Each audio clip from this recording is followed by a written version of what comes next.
The Verge writes, Google pledges not to develop artificial intelligence weapons. Google now launching a new set of corporate principles that says it will not let its artificial intelligence be used in any U.S. military weapon. Then there's the Market Mogul headline. Artificial intelligence will forever change the battlefield. Is that good or bad? An AI arms race may be a race to Armageddon. The Times Herald. We should heed Stephen Hawking's AI warning. I think the development of full artificial intelligence could spell the end of the human race. And it goes on. There's been a lot of fear-mongering about artificial intelligence, or AI, recently. Artificial intelligence is all the rage in Silicon Valley these days. The big tech companies are madly working to create software and algorithms that can do things only humans are currently capable of doing. That has many predicting the destruction of millions of American jobs over the next 5 to 10 years. And then there's people like Elon Musk. Okay, the guy's super smart. We all know that. And he's really sounding the alarm. I think we should be very careful about artificial intelligence. If I were to guess at what our biggest existential threat is, it's probably that. So we need to be very careful with artificial intelligence. I mean, with artificial intelligence, we are summoning the demon. You know all those stories where there's the guy with the pentagram and the holy water, and he's like, yeah, you sure you can control the demon? Didn't work out. Now, Musk's comments play into a larger fear about computers that has been echoing through science fiction for decades. The Terminator film franchise has been warning us for 30 years about what happens when artificial intelligence takes over the U.S. military. Skynet defense system We're in. now activated. Skynet fully operational, processing at 60 teraflops a second. But a future filled with super intelligent machines bent on wiping out humanity is still a long way off. But that doesn't mean that there aren't any real threats happening right now. The future's always more complicated than any simple story. I'm America's digital pro, Kim Komando. And in this special Komando On Demand podcast, we are going to explore with the experts artificial intelligence. Should we really be frightened of it? And these are the type of topics I love to explore in our Komando On Demand podcast, which if you're not already getting each and every one delivered directly to your phone, your computer, or tablet automatically, you really should. Whether you use Apple Podcasts or Google Play, just hit subscribe. And this way you automatically get them delivered to your favorite device whenever they come out.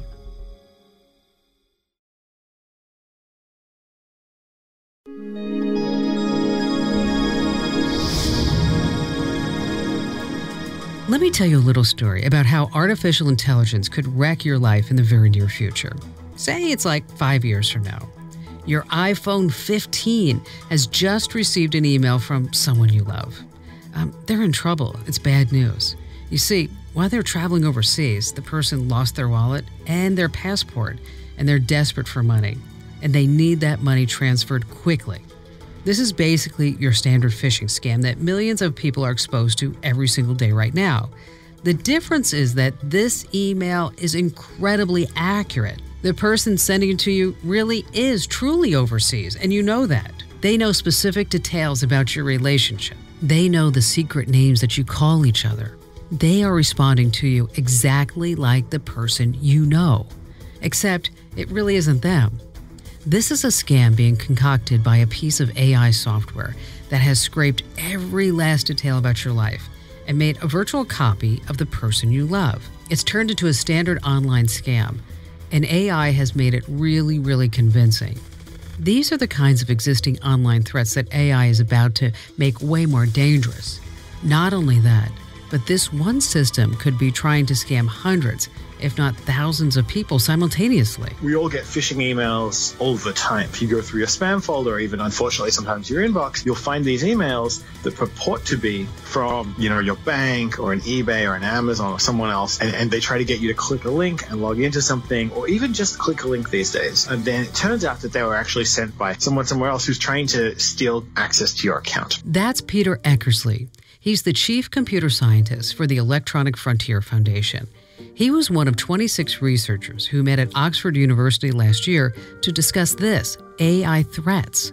The result was a massive 100-page report that was released in February of this year. Now, the big concern we have is that machine learning and artificial intelligence will increasingly make it possible to send spear phishing emails sort of at a larger scale. You might be able to study 1 million people or 100 million people's online identities and figure out a very compelling, customized message to each of them that looks like it came from a friend or a coworker or a collaborator or an organization you care about, and then you're much more likely to fall for it and click on the link. This example is one of the 3 classes of threats Peter and his colleagues have identified.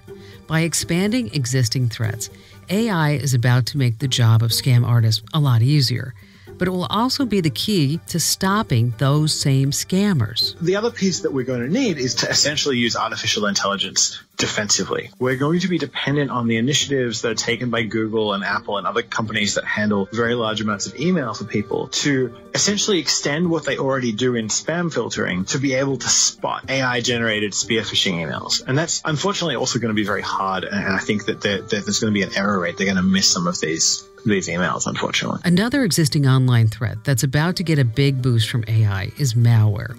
You know about malware. It's already costing individuals and corporations billions of dollars each year.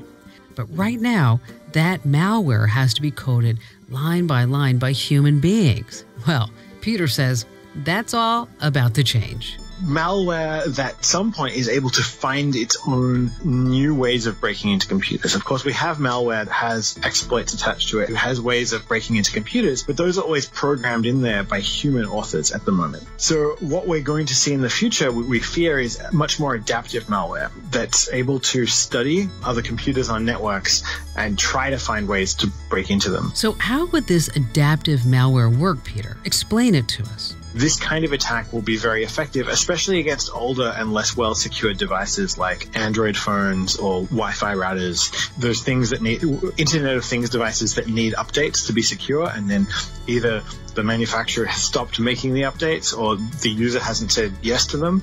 And so you've got a vulnerable device. We're afraid we're going to see malware that invents for itself new ways of breaking into those systems. That reminds me a lot of the computer that recently beat a champion player at the board game, Go.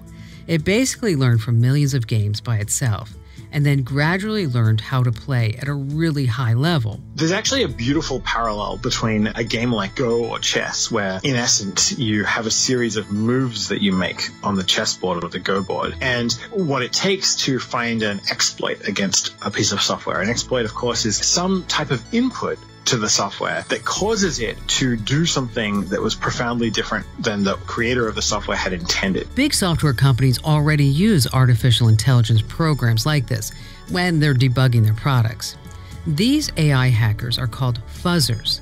The fear is that one day they won't need humans anymore to do their work. At the moment, that has to happen with kind of a human hand-holding, and I'm going to have the fuzzer run in a data center and search for bugs. I think it might only be 5 years away that we might see a piece of malware that figures out how to do this dynamically in the wild and say, oh, this is a certain type of router. I know how to get a copy of its firmware and then try the chess game of finding inputs that cause it to do things it wasn't supposed to do. I have to tell you, Peter, the idea of this rogue piece of software roaming around the internet and trying to hack and damage critical systems, it's pretty frightening to me, especially when you think about how everything is connected to the internet nowadays. The sky is not falling, like 90% chance the sky is not falling, but it's a good idea to have a group of people sitting around and mitigating that 10% risk, which is part of what we felt we were setting out to do with this particular report. There's another set of threats that Peter and his colleagues have identified.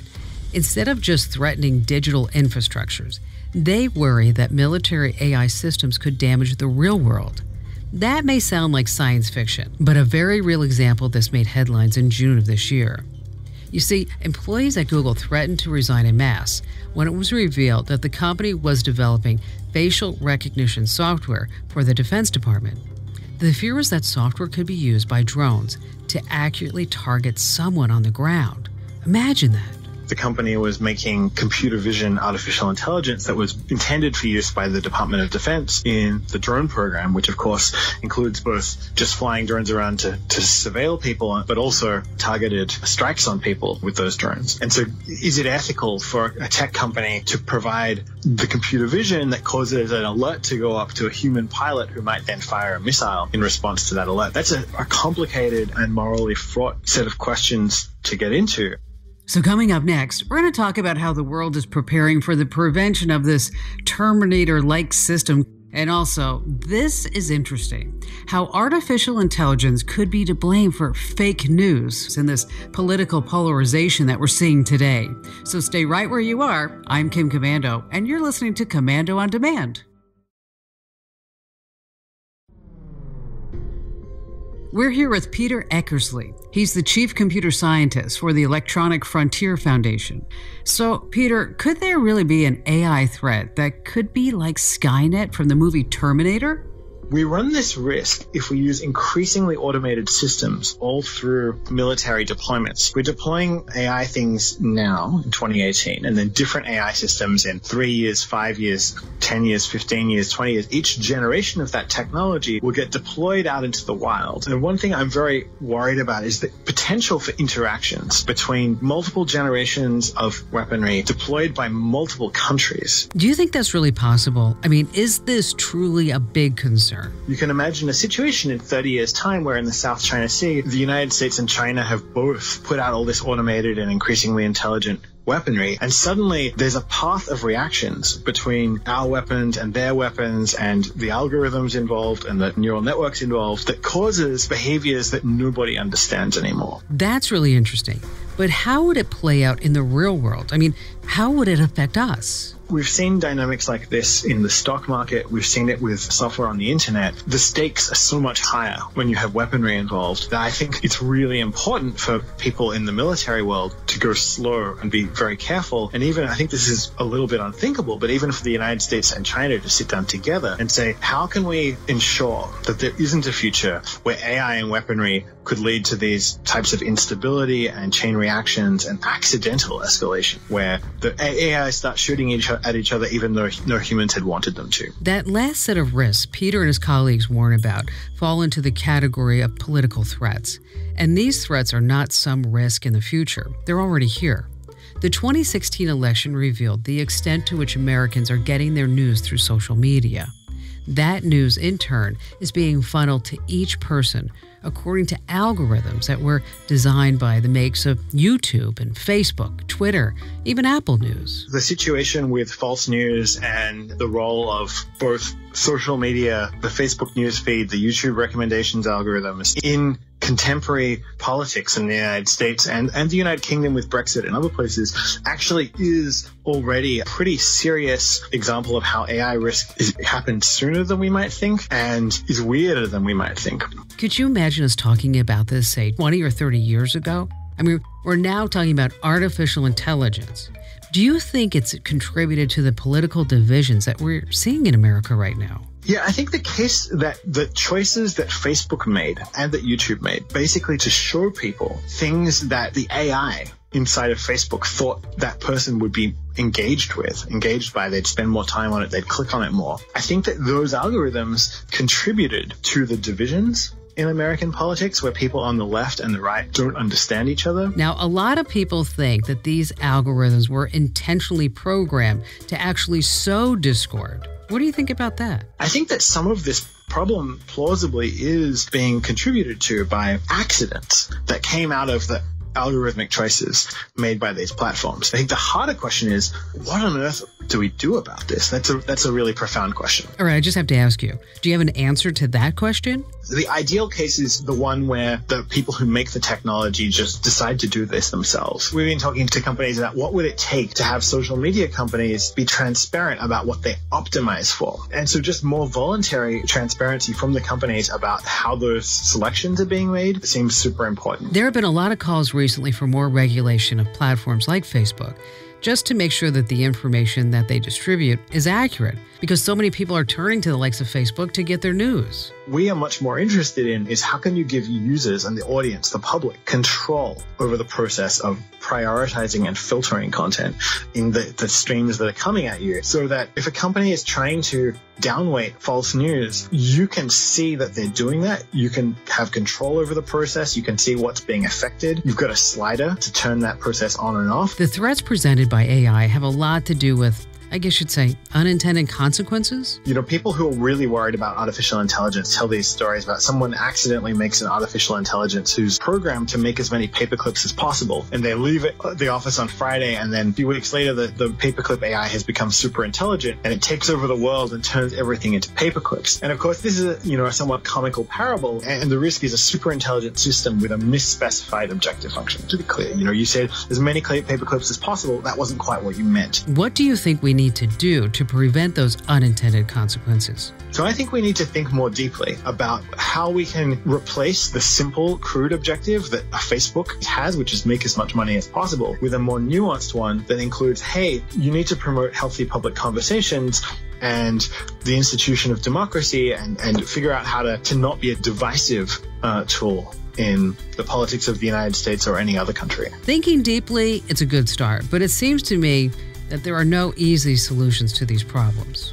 But other stuff, like the fabricated news problems, are so hard that it feels like if you're inside one of these tech companies, you can maybe craft a solution, but it'll be harder for Congress to come up with bills that are kind of in the abstract specifying what all the tech companies have to do in such a way that that's a constructive intervention. Peter, thanks for joining us. Once again, Peter is the chief computer scientist with the Electronic Frontier Foundations. He's the co-author, along with 25 other AI experts, of the Malicious AI Report. In case you want to give it a read, it's over at maliciousAIreport.com. You see, some things in technology make total sense. Hey, stay up to date with all the Komando articles and podcasts with the Komando app. It's free, and you get notifications for podcasts like this one and the very latest articles on everything digital and those security alerts. And if you like this podcast, do me a favor. Don't forget to subscribe. Head over to iTunes, Google Play, and also give us a great 5-star rating and review us, because that helps us better our podcasts and also helps more people to find our podcasts. And that's what it's all about. So thanks for listening. I'll see you next time, and I'll see you on the radio for the Kim Komando Show.